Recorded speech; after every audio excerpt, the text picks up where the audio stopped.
అల్లుళ్ళు అంటే అర్హతను బట్టి ఇచ్చాను. అర్హత అనేది వాళ్ళ లోపల ఈ దురుద్దేశం కలుగుతుంది, చెడు బుద్ధి కలుగుతుంది. మరి మామకే ద్రోహం చేసే కిరాతగలుగుతారు, ద్రోహులు అవుతారని అనుకోలేదు.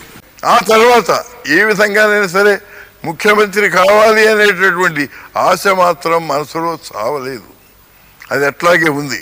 ఆ ఆశతోనే తన గ్రూపుని తయారు చేసి మీరు నా వాళ్ళ అని వాళ్ళందరినీ కూడా తన వైపు తిప్పుకునే ప్రయత్నాలు చేశాడు. ఎంతవరకు చూసినా రామారావు గారి మీద పగ సాధించాలి అనేటటువంటి కార్యక్రమమే కానీ ప్రజలకు మేలు చేయాలనేటువంటి ఉద్దేశం ఆయనకు లేదు. This is the tragedy of the government today.